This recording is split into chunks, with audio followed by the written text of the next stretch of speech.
biggest question that I get asked by far is, how do you achieve the color in your pieces? And I totally understand why people ask that question. Um, not everybody realizes or knows that there are species of wood in the world that possess a range of colors. And so, what I wanted to do was put together a short video that kind of talks about those different woods and how I use them to achieve the color in my pieces. I hope that this can clear up some of the confusion for people that are looking at my work that really don't understand it. Just to start off, I have actually compiled some different colors of wood in different species, and I'll kind of go through those and kind of explain, how in the end they give me color in my work. The first one that I'll talk about, and I get this all the time, is how do you get a black? There's no black wood. Well, yes, there is. There's actually several different black woods. This is a wood called wenge. It's from Africa, and while it possesses a pretty distinct grain pattern, it actually can be very very black once an oil is applied to it. So if you can see the grain pattern in there, it's pretty evident. But That's what I use for black. There's a wood called purple heart, and again, I would have never known there was a purple wood in the world. It just, it blew my mind when I first discovered it. But again, there's grain pattern, and this a lot of times is what brings people to ask. I can see the brush strokes. I don't really believe that you're not painting these. Well, a lot of times that comes from, again, the grain pattern in the wood that sometimes can give off that look, but it's all natural.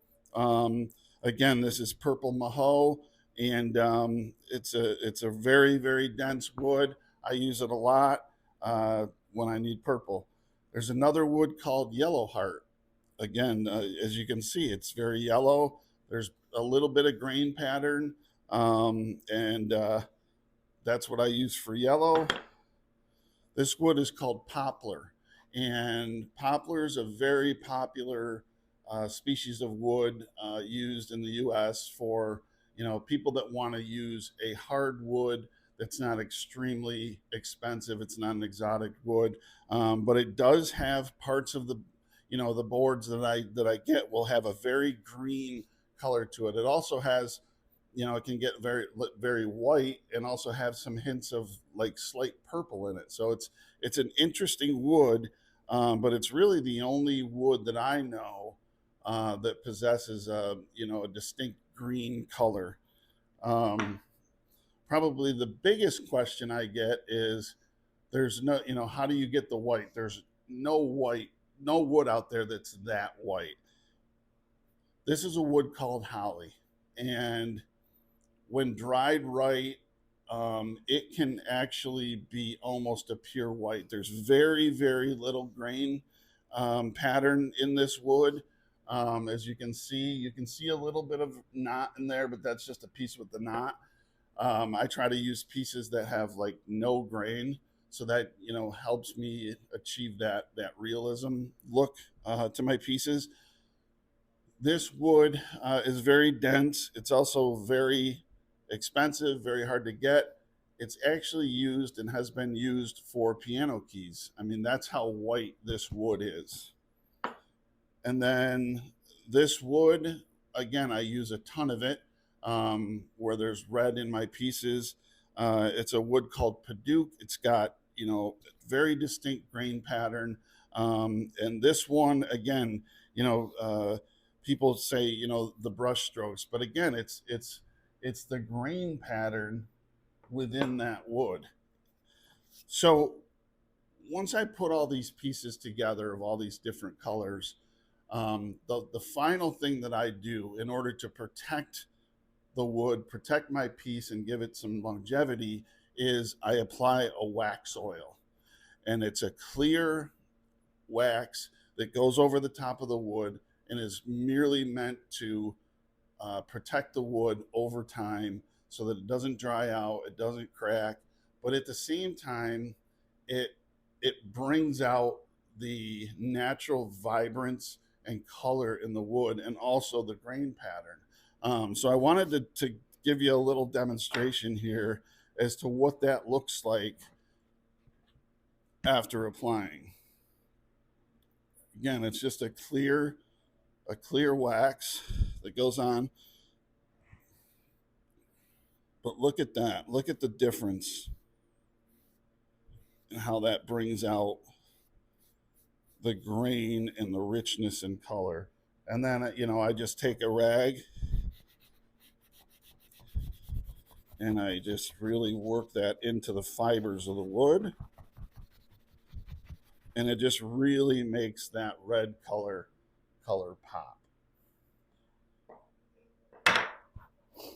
So here's before, here's after. I'll do it again to the poplar to show you kind of how the green kind of comes out.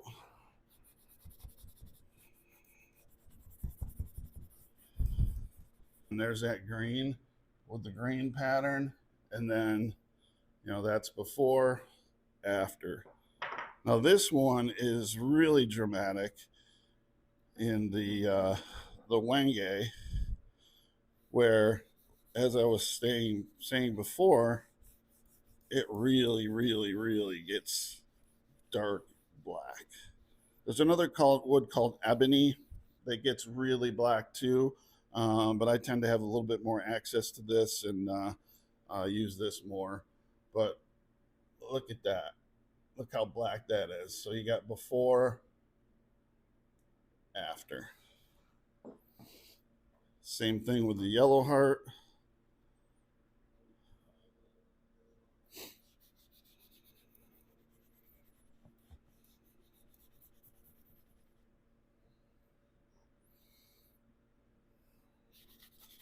Okay. Again, it gets a nice golden yellow grain pattern.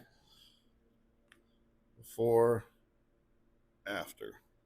Now, with the holly, the white wood, this actually kind of has an opposite effect. It actually kind of darkens and will actually kind of give it a yellowish off-white color, which, I don't love, but I got to protect the wood and get this, this protectant on there. But again, as you can see, it yellows it up a little bit. And so there's all the different, some of the different colors that I use in my pieces, and I think it gives a good example of, these woods are real. There is grain patterns that may look like brush strokes, but it is real, and I kind of wanted to just share with everyone, that, because I think a lot of people just, again, aren't familiar with these different types of woods that are in existence.